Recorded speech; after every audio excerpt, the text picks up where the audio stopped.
Pushpa the rule అన్నట్టుగా Pushpa can rule the screen but cannot rule the society అన్నది ఇక్కడ ముఖ్యమైన మెసేజ్. ఇక్కడ పుష్ప ఈ సింబాలిక్, అనుకోకుండా ఆ సమయంలో జరిగింది. మీరు ఇంకోటి కూడా గుర్తించాలి, సమావేశం జరగడానికి ముందు నిన్న మధ్యాహ్నమే వెళ్ళి 2 కోట్లు అక్కడ ఇచ్చి తమ బాధ్యతను ఒక విధంగా గుర్తించి వాళ్ళు వచ్చారు.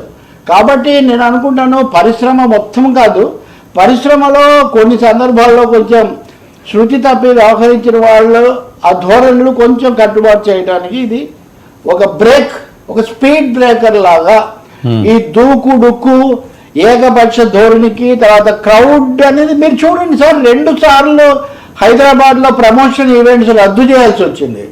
ఆ పెట్టిన హోటల్లో అద్దాలే పగలగొట్టారు. అవును, ఇప్పుడు పూర్వం మా చిన్నప్పుడు రామారావు నాగేశ్వరరావు పార్టీలు అంటే వాళ్ళు ఏదో చేశారు, అది వేరుగా ఉండేది. తర్వాత అది ఒక కొలిక్కి వచ్చింది. ఇప్పుడు మళ్ళీ ఒకసారి ఈ దురభిమాన సంస్కృతి పెరుగుతున్నప్పుడు దాన్ని కొంచెం పగ్గాలు వేయడానికి వచ్చింది. ఇంకా మూడోది సినిమా పరిశ్రమ గ్లామర్ ఉంది కాబట్టి గ్లామర్ స్టార్స్ వాళ్ళతో మనం కలిసి ఉంటే మనకు